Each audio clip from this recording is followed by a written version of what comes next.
I'm Paul Charnier, the editorial page editor today, and we have with us Bill Vogel, the Republican candidate for mayor in the city of New London. Welcome, Mr. Vogel. Oh, thank you.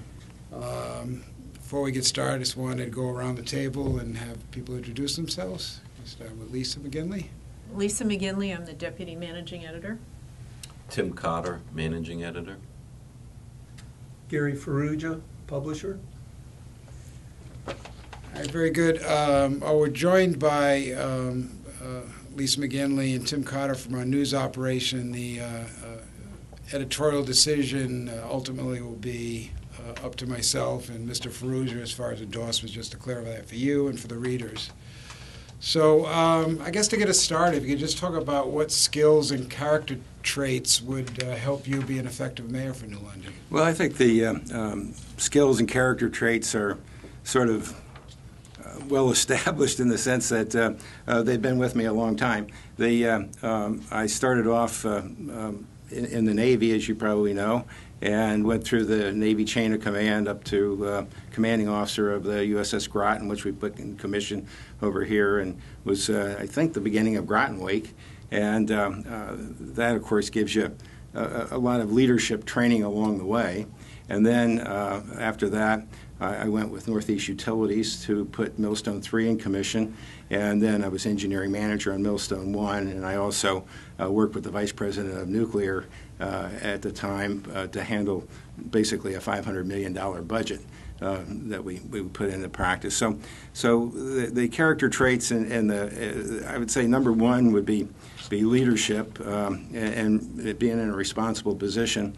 Number two is throughout my career, I've been in the business of basically hiring people for the right positions and bringing in the right type of talent into the organization, whether it was the Navy or Northeast Utilities or CSC, Computer Science Corporation.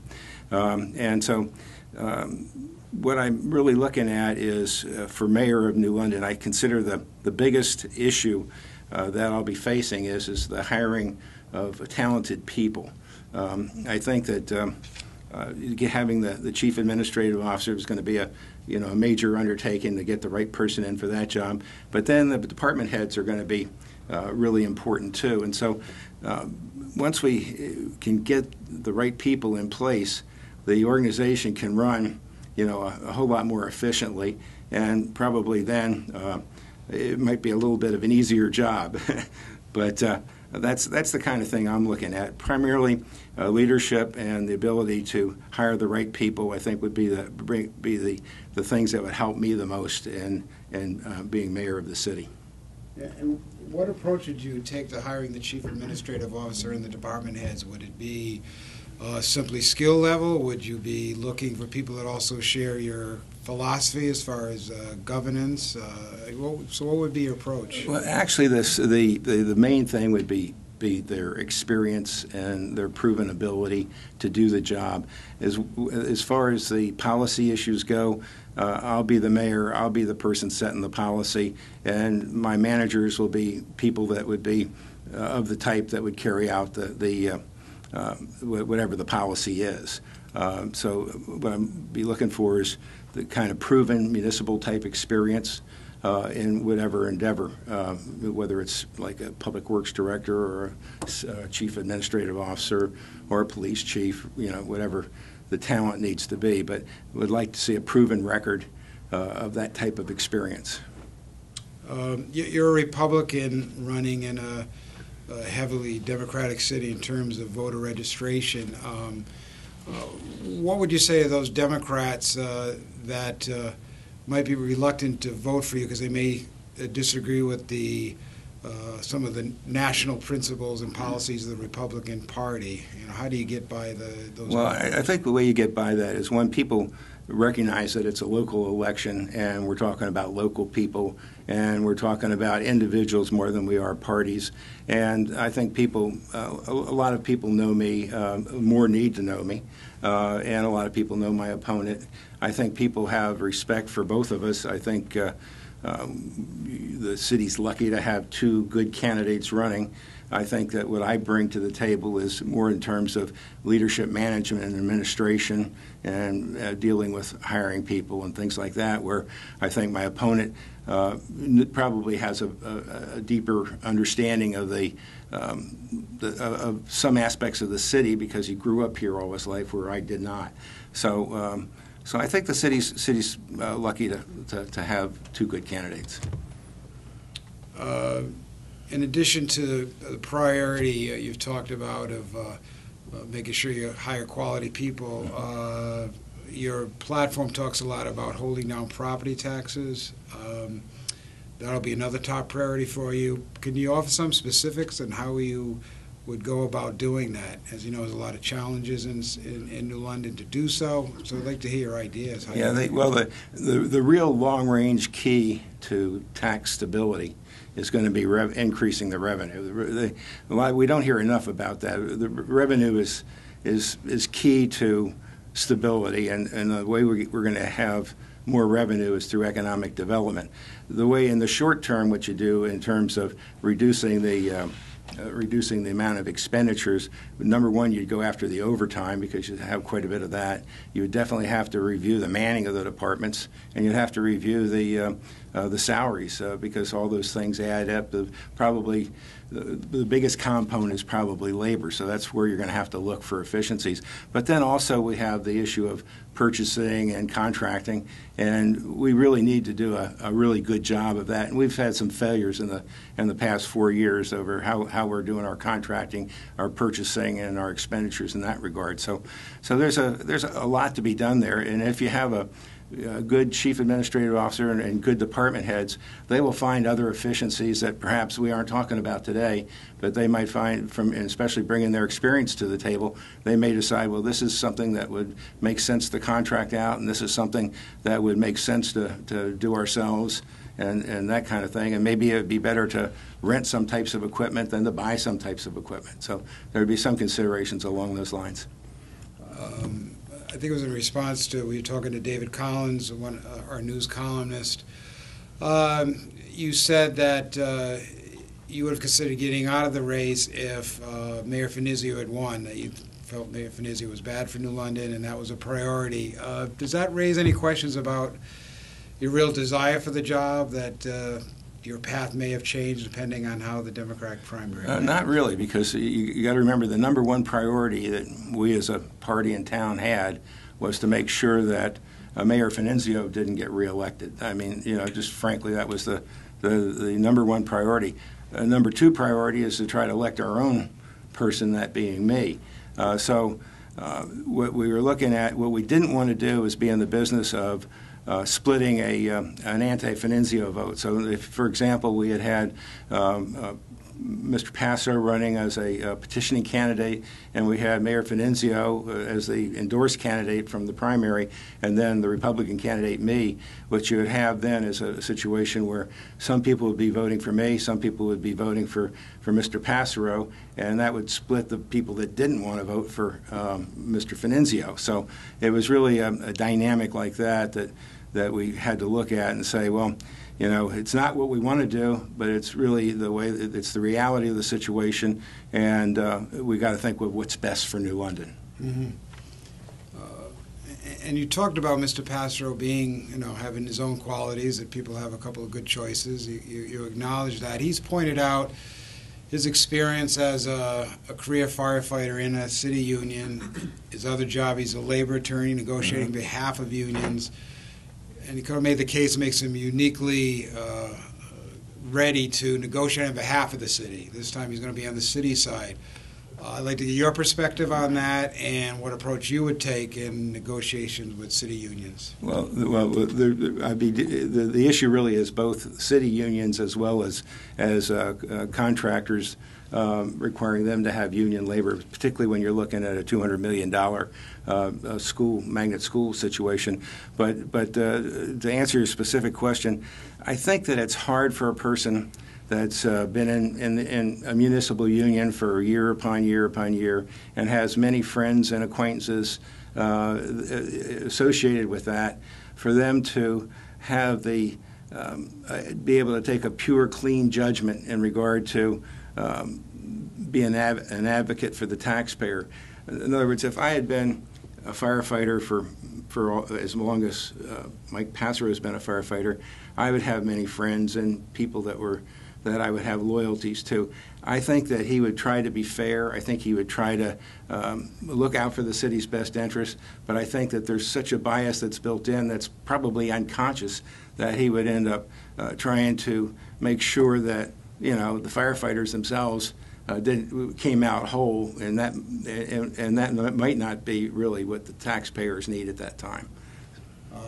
So you think you might tend to take a tougher line on behalf of taxpayers as far as controlling costs? Yes, what I would be doing is there's two major things. One is the taxpayers have to be taken care of because they're the customer really when you're the municipal government. And then the other thing you have to worry about is the morale of your policemen or your firemen or whoever it is that you're talking about which contract. And so that's a fine line to balance that. You want to have good morale, but you also want to make sure the taxpayer is protected. And I think I would be in a much better position to be an honest broker when it came to making those kind of judgments than somebody that had been associated with the labor movement for a very long time. Lisa McGinley raised a question to our other candidates. I know she wanted to ask it. So it actually has two parts. I'm interested in whether you think New London has a race problem, number one. And since we're talking about people working in the fire and police departments, do you see a need to actively recruit a diverse group of people for those positions? Well, I think we're pretty lucky in New London that we don't have at least any kind of a glaring issue associated with the different ethnic groups that we might have. So now there may be some dissatisfaction among those groups, but and of course the goal would be is to make sure that those are taken care of and don't get out of control. I think we're in pretty good shape. I would want to see us stay in good shape, and I think the key to that is trying to treat all people fairly and with respect. And with that, I mean not just me, but the entire city government. And there I'm talking about, the relationships with landlords. I'm talking about relationships with public works. In other words, you don't want to, just because it happens to be a low-income area of the city, there's no excuse for things like mattresses being on the sidewalks or the sidewalks falling apart. So if you treat the people in every location with the type of respect and fairness that you would expect yourself, then I think that you'll find that you can keep the situation in New London the way it is and perhaps improve it if it needs any improving. And then, of course, you do have the police.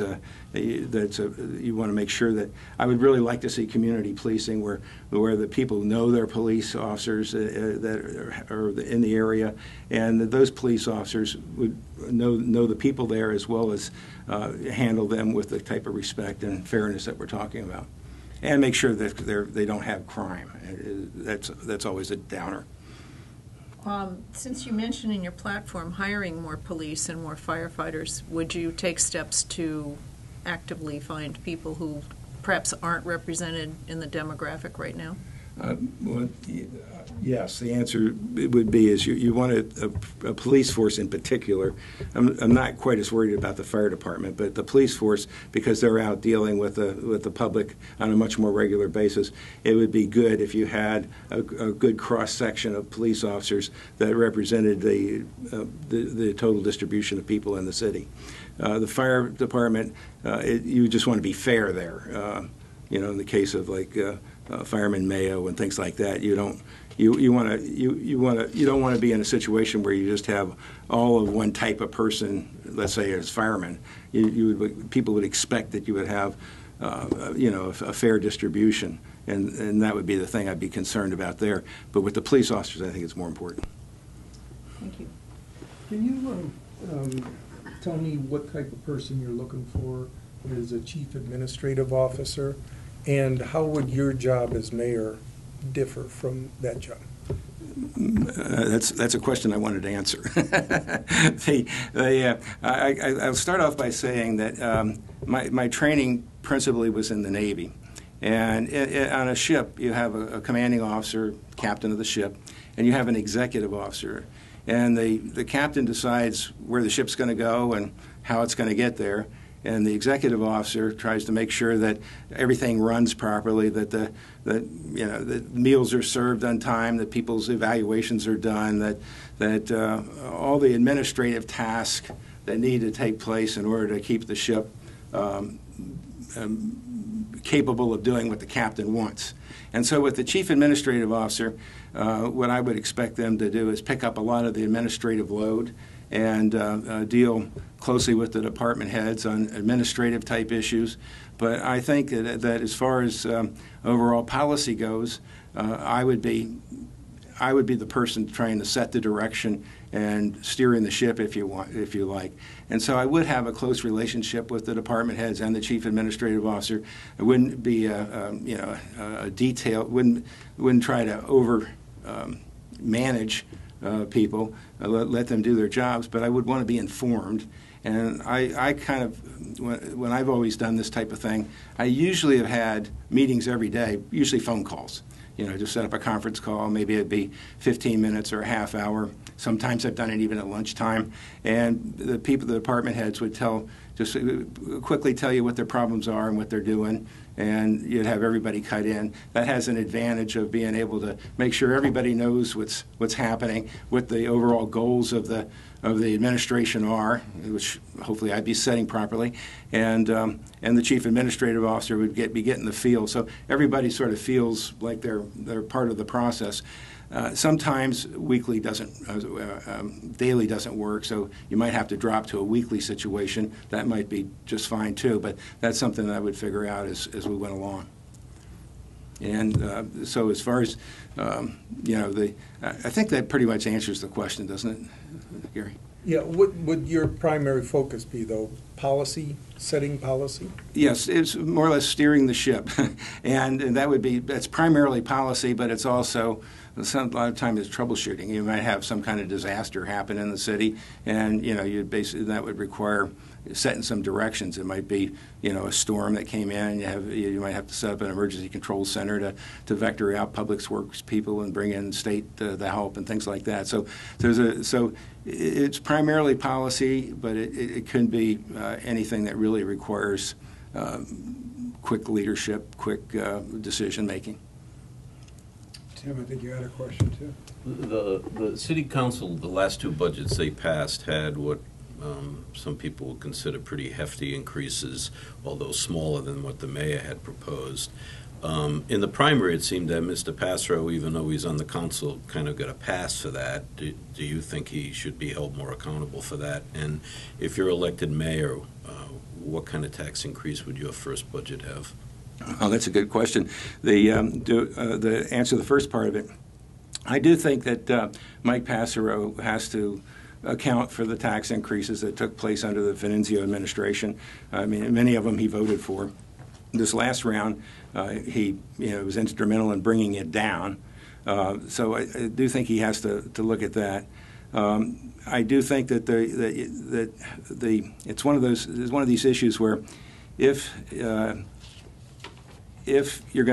we want to maintain the status quo, we're going to have to increase taxes. The answer to that one probably is change the status quo rather than increase taxes a whole lot. So I think that when you look at New London, you see countless numbers of homes for sale. And a lot of that is driven by property taxes. And so I think there's a very limited amount of increases we can sustain with property tax increases. So what I really think we need to do is to, like I said, change the status quo to where we can afford to live within our means. But I think even more important than that is we got to grow revenue, and we do that by economic development and by bringing in more residential property owners.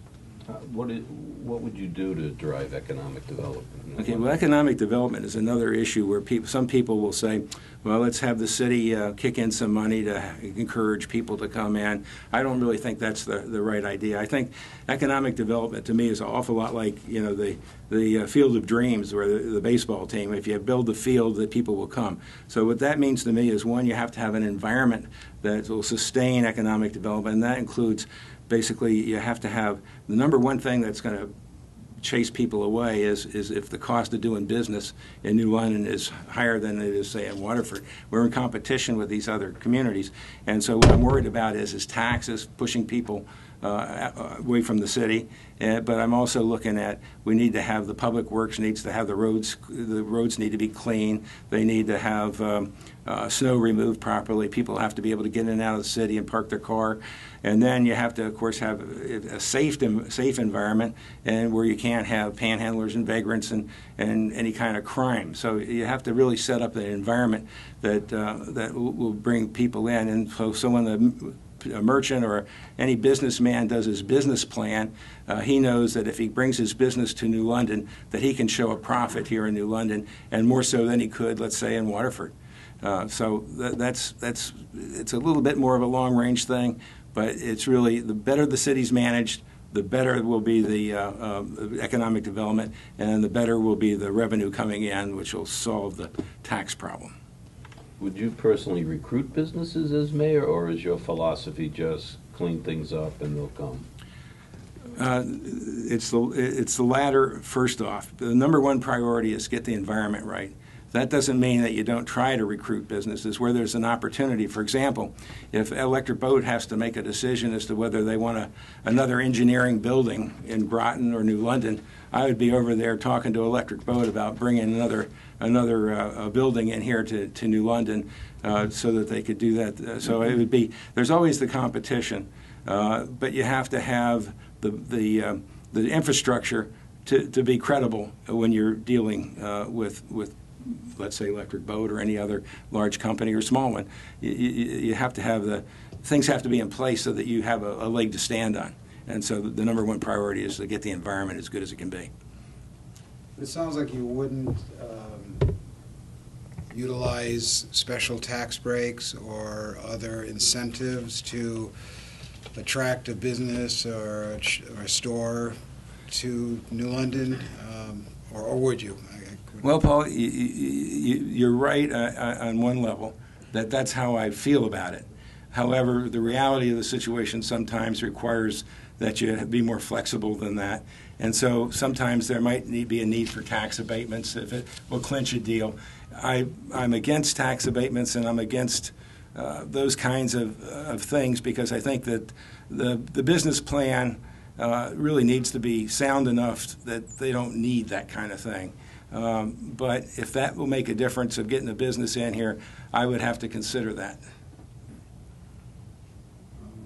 And any particular approach to the downtown?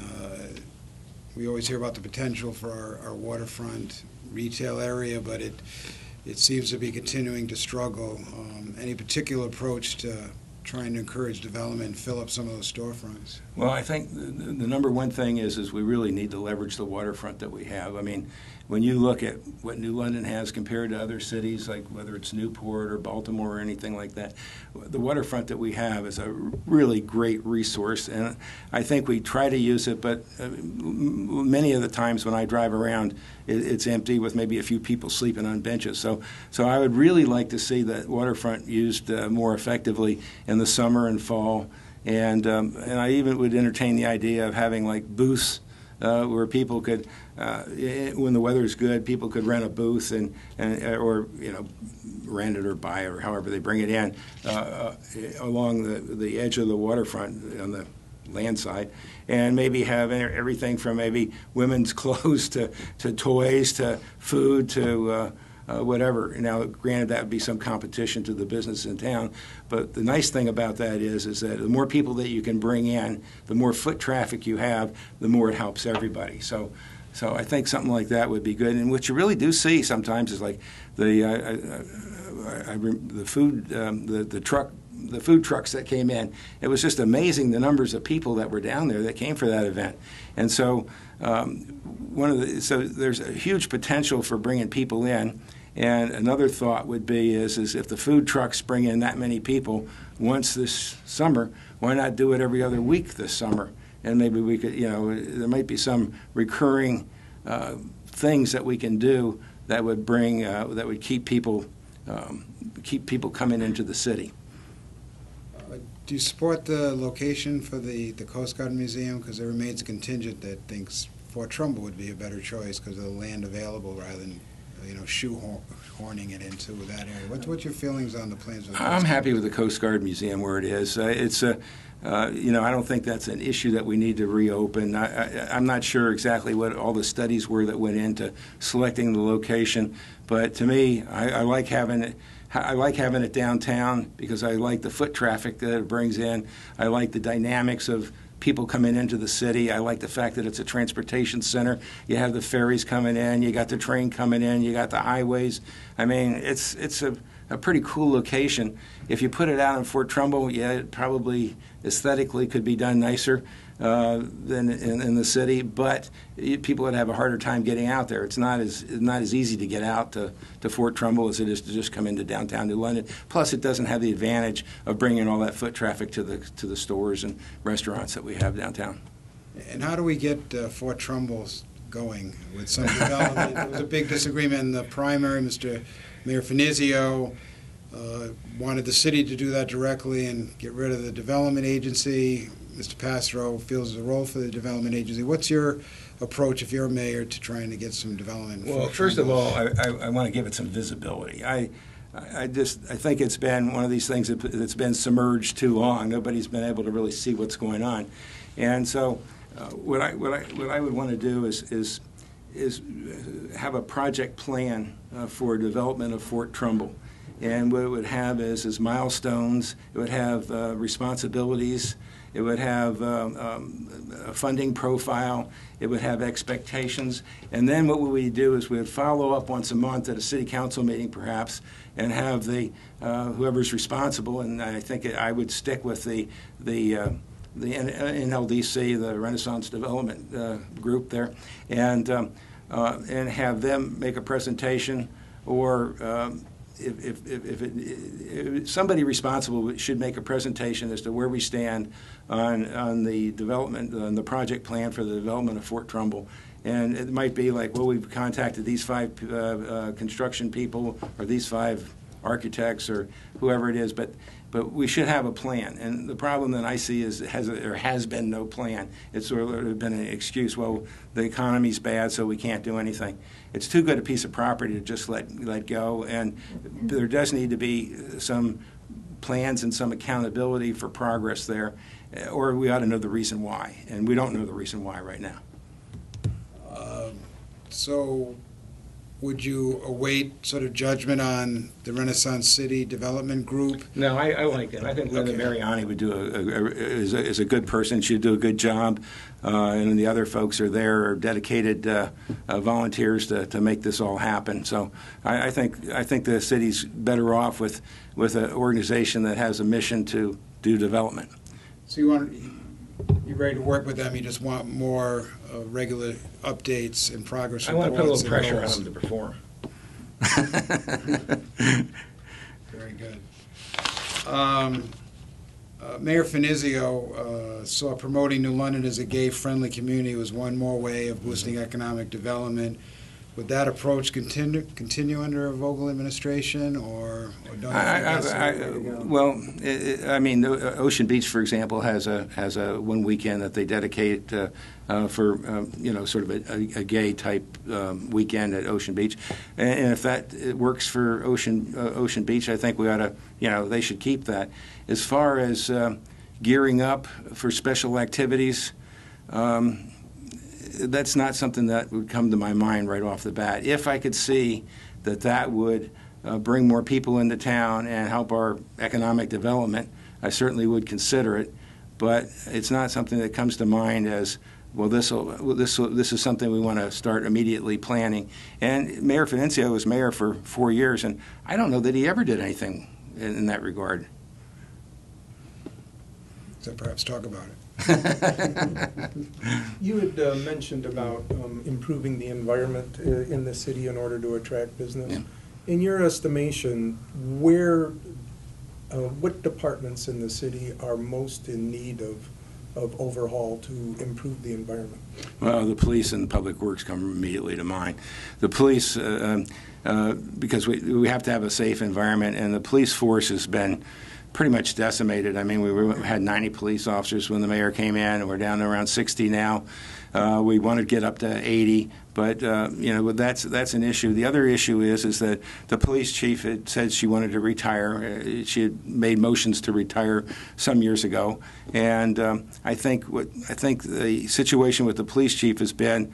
It's put her in a tough position to be really the kind of leader that we need in the police department, because one, if people think you're going to retire, then they have to start thinking about where their loyalties are going to go.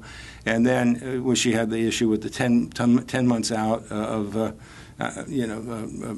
paid vacation, if you will, for 10 months, and so I just think that I think that what we really need to do is get a new police chief, and one that is going to be in a position to build the morale as well as the manning of our police department. And I'm not trying to be critical of Chief Ackley, but I just think that her term in office has been, let me just put it this way, if we had a Navy ship that had as much trauma as our police force, the commanding officer would have been changed out immediately. And the problem that we have with Chief Ackley is it's just been lots of trauma there.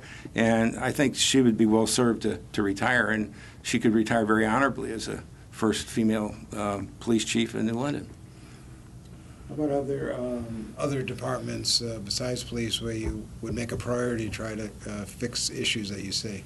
Well, Public Works is of course one of them, and Public Works is, we've had the recent change of department heads there, and what I'd be looking to do is try to get somebody that's experienced and knowledgeable, and also has high standards in that organization, because one of the things that you see when people start cutting corners on processes with machinery, like we had with the death over there, the compactor, that just tells me, and then they make the same mistake almost again. In terms of overriding interlocks, that just tells me that there's not the level of the ethics and the technology. The people just don't have the right safety attitude, and it's not maybe because of them being less than good people. It's that the management hasn't insisted upon what's required and how procedures are to be followed, and to make sure that the guidance that's necessary has been given. So Public Works is the next place that I would really try to make improvements. Circling back on the police issue, during the Democratic primary, that was another area of big difference where Mayor Finizio felt one of the big priorities was making sure that the police department respected the civil rights of our citizens. He felt he had seen problems with their interaction with our minority communities. Mr. Pastro emphasized more that the city need to make sure it had plenty of police on the streets. They had a high presence level, and so there seemed a real disagreement there. What should be the priority? What would be the priority or priorities for a Vogel administration? Well, they're both right. The mayor is correct in saying that the police need to be respectful and fair with all citizens of New London, and Mr. Passero is correct in saying that we need to have the right manning for our police department in order to make sure that we have the environment that we need for people to live comfortably in the city, as well as to have further economic development. So what I'm looking for is new leadership in the police department that will be of a nature that it's respectful of all the citizens, but is also trying to engage people to do the right thing, and then to man up the department and get community policing going again, and those kind of things. It's all sort of filters together. I mean, each one of these things depends on the other. You can't have community policing if you don't have the police officers. If you don't have enough police officers, you might find people working too much overtime and being impatient with people that they're dealing with, citizens they're dealing with. So if a well-run police force is going to help in every one of those areas. Your analogy with removing a ship captain, it's probably actually easier to do than to remove a chief of police I realize that. in Connecticut. And you were talking retirement, and it seems like the indication from the chief is that you'd have to write out a pretty good check. Is that what you're talking about, is coming up with a settlement? Well, I definitely don't think the chief should be. She has countless numbers of hours that are, I forget the term they use for the extra hours that are worked. When you're an executive like she is, she shouldn't be counting hours that she puts in above 40 hours a week. I would not be looking to try to compensate her for she has a name for it, comp time or something like that. So I'm not looking for a big settlement. I would be looking for, a fair situation where she could retire with honor and move on. I realize that it's more difficult to get rid of a chief of police than it may be a Navy captain of a ship, because the Navy doesn't have to worry about state laws and things like that. But I think that the chief of police would. I think what she really wants is to be. I think she's looking for a legal settlement, and I think if we could point out that, gee, you might have to wait a long time for that, and it might not be as good as you want, and if you leave right now, you'll be leaving as a holding your head high. I think there's some room to negotiate with the chief, and I don't think we can afford to give away the store in doing that. So it would be a tight situation, but she would then, if not that, then what for the chief? Then she'd have to deal with a mayor that. Might be it might be easier for her not to have to deal with let's say, a new mayor.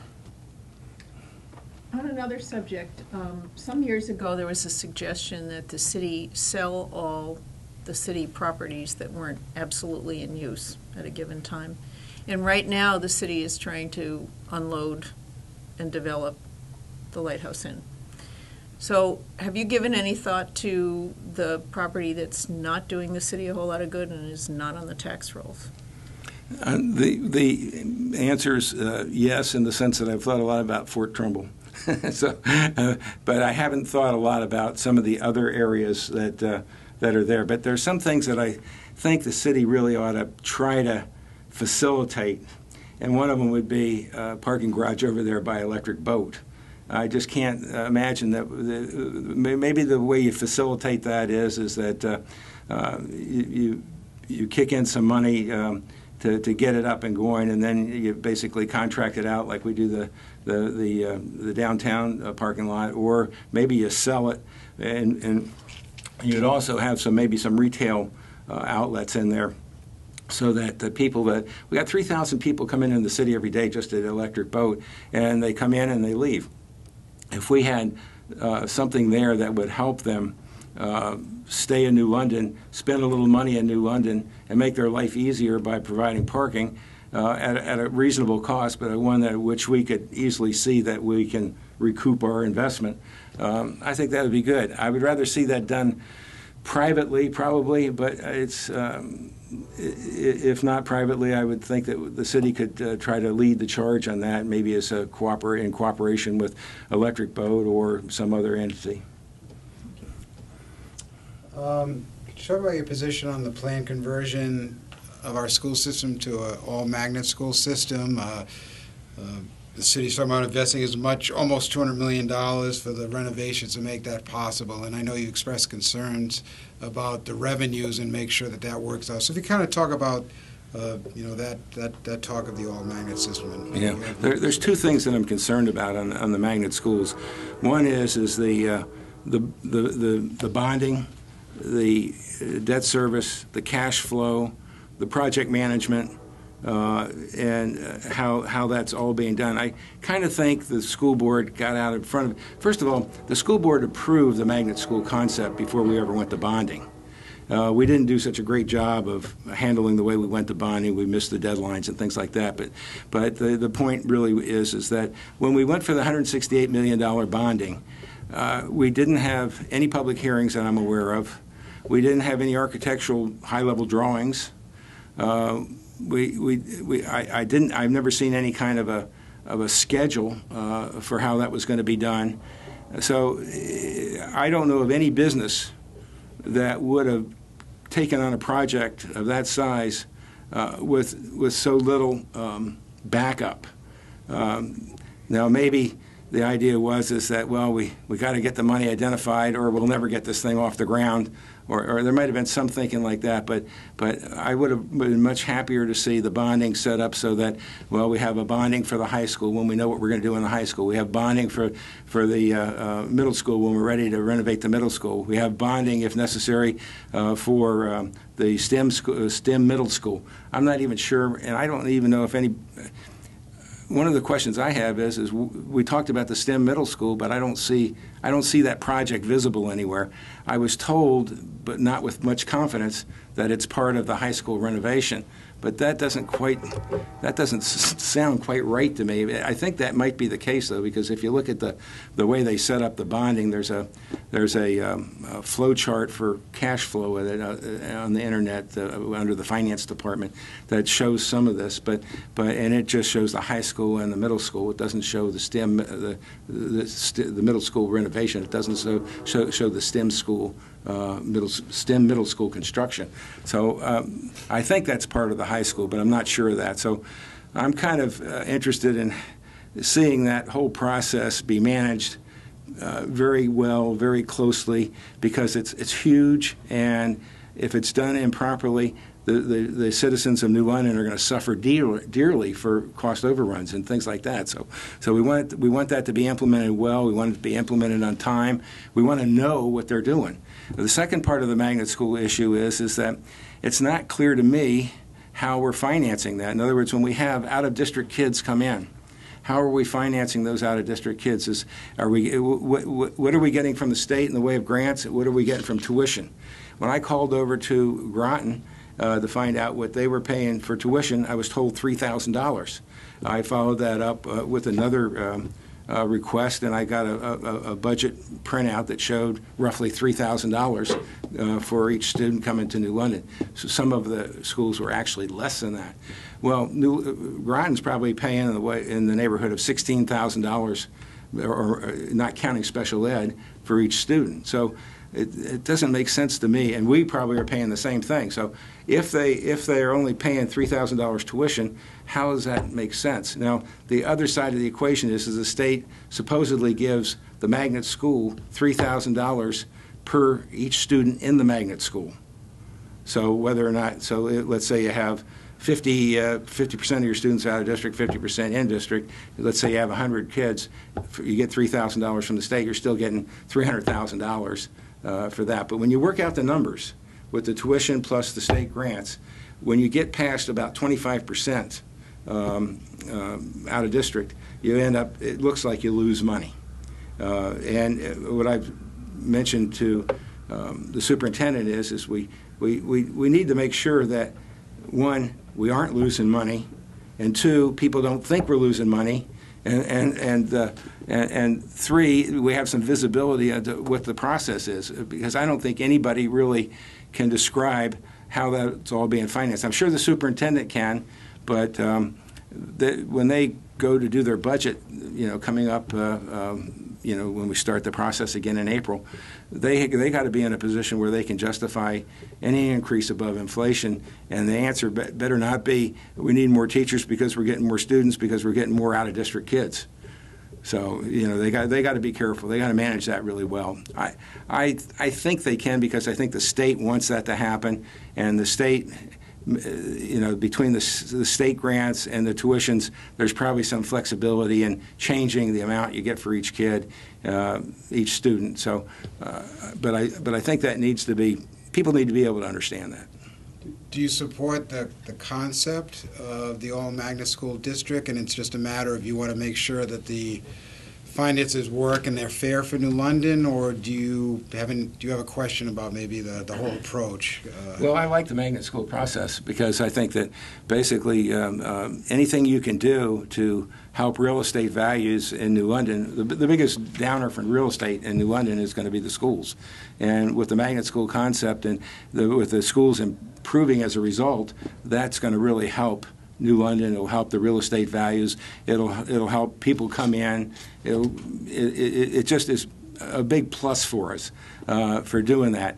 You know, it's going to be kind of interesting to see if you can get people from Ledyard coming over to Nathan Hale for the Arts Magnus Grammar School. You know, I mean, grades, you know, 6 through what are they? Grades 1 through 5. It'll be interesting to see if they can get people to actually come in the numbers they need. But you know, there's a lot of people that would probably say, well, gee, I'd like Jimmy to have this type of enrichment. So no, do I like the magnet school concept? Yes. And the other thing, too, to be honest with you, I think it's a move to regionalization, ultimately, because other schools or other districts are going to want to have their magnet schools. And as we move towards regionalization with education, that's going to be a huge plus. I mean, what we did is we had a lot of regionalization. We had New London and NFA years ago, and then everybody had another high school, and as a result, we've really we really blew up the budgets on education. If we can bring that all back down and have some level of regionalization and choice and the quality that we need, that would be really huge. And I think the magnet schools will help lead us in that direction. The Mayor Finizio had a fairly contentious relationship with the city council, which was overwhelmingly Democratic. If you're elected mayor, chances are very good that it's still going to be a very Democratic city council. What's your approach going to be in relations with the council? Well, one of the things that because I'll have a good chief administrative officer, I'll have time to deal with the individuals on the council as well as the council as a group. And one of the things that I always like to say, and I often say to people, that one of the things I'll put on my desk is communicate, communicate, communicate. And if you live by that, what you can do is as you deal with individuals and with the people as a group, and as long as you're doing it with respect and fairness, why then I think that people will respond to that. You may have some differences of opinion, and yes, maybe because maybe the council might want to go in one direction and I won't have the votes to go in the other direction. That may happen, but I'm still of a mind that we need to adjust the charter to have a veto such that you need only 5 of councilors to override a veto rather than 6. So I'm willing to take some hits from the council as need be, but I think that I for one would try to make every city council meeting. Is just to sit in and perhaps answer questions, or if I know a particular issue's coming up, I would try to have the right department head there to address that particular issue. But I think it's the more you engage the council in a fair and respectful way, I think that you have good communications and good progress. Are there other changes in the charter you'd like to see besides that you feel that the veto override is too strong with requiring 6 votes? That's too much. And any other changes that you think would be in order? Yeah, the petition referendum process for the budget needs to be fixed, and I think pretty much, I think most people agree with that. So I think that will happen. The veto issue is an important one. Another one that I think needs some help is the relationship, and this is a pro-city council thing, if you will. The mayor hires the city attorney. The mayor proposes the hiring of the city attorney, and the council approves it. And the mayor can, get rid of the city attorney if he wants to, and he doesn't necessarily have to have council approval to do that. So the city attorney probably looks at the 2 groups of government, with the mayor being, the more. I don't know if he looks at it as the more important, but the one that he most needs to satisfy would be the mayor. And so what I would like to do is have the charter set up so that when there are issues between the mayor and the city council, that the city council have the option of hiring their own attorney to work with that. Right now, there's not anything like that. So, and I don't know how you'd even do that right now, because if they came forward with a proposal to move some money around to hire the attorney, the mayor could veto it. So I mean, it would be good if they had the option to be able to do that. You talk about in your platform, you'd like to see more police officers, more firefighters. You want a bigger priority keep cleaning up the city and cracking down on blight. All those things sound like they cost money. Do realistically maybe some things have to wait until any mayor and any council and development agency is able to grow our tax base a bit more? There might be some patience involved if you're elected mayor? Well, yeah, reality is going to be the driver. And so basically what you're going to have to do is take the situation that you really have and try to work with it. Now, as I said before, if you have a situation where in order to maintain the status quo, you got to increase taxes. You really need to look at changing the status quo.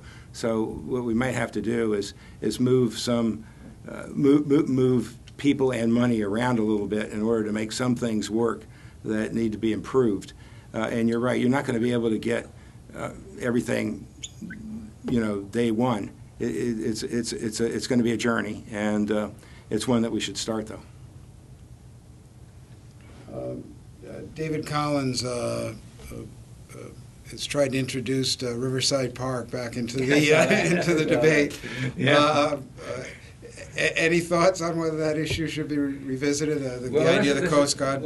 Let me ask you a question. Did the Coast Guard approach the newspaper to ask them to make a pitch for this? David? No.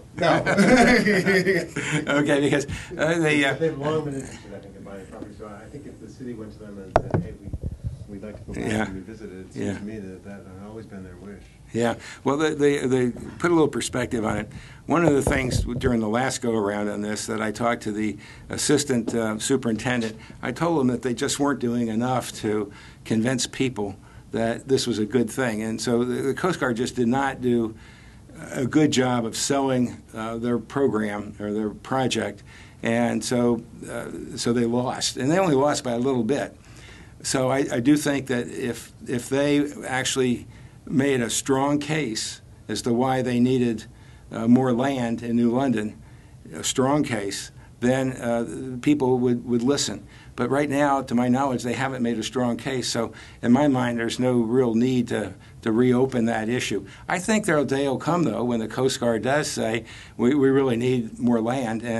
And I want to see the Coast Guard Academy be a big part of New London. So my tendency is to support them and as a main stakeholder, one of our main stakeholders here in New London. So I'll try to support them. Of course, you've got to obviously support the citizens that use the park up there. So I'm not necessarily saying that Bill Vogel at some point in time would sell the park. What I'm really saying is there may be a time when the Coast Guard needs more land. I don't know if it would be the park or not, and they need to make such a strong case that the people of New London overwhelmingly support them. I think we're getting towards the last question unless someone has something pressing. I just kind of want generally, we talked earlier that the reality is New London tends to elect Democrats. Why is maybe this is a time for someone with a Republican philosophy at this juncture in New London's history might be a good idea to consider electing as mayor? Well, I think there's two things I'd like to say. One is that if you look at the results of the primary, you only had about 2,000 Democrats out of 7,000 vote, and 800 of them voted for Mr. Fidencio. So I was really surprised that there wasn't a much stronger turnout for what I thought was a very important election. And as a result, I think that people may be more open to some other person, like me. So I'm encouraged by that. I'm not encouraged that we had such a low voter turnout, but I am encouraged at the level of enthusiasm not displayed, and maybe we can get that enthusiasm in on my side. And then why would they might want to vote for a Republican? I think that, again, people in New London, well, let me give you an example. The top vote getters for several years were Rob Pirro and Adam Spracacci, Republicans. So there was really a lot of people, Democrats, unaffiliated, and Republicans, that were voting for those guys in order for them to be the top vote getters. So what I'm saying is the people of New London will vote for the person, not necessarily for the party. And we've seen that, with city council votes in the past. So I'm kind of hopeful that people will evaluate the situation and make up their minds, and hopefully I can make a good case for voting for me. All right. Well, we're going to close on that note. It's been about an hour. We give everyone an hour, and we thank I you very much appreciate for it. coming in. Thank you, Paul. I appreciate it. Thank you. Yeah. Thank you, sir. Thank you. Thank you.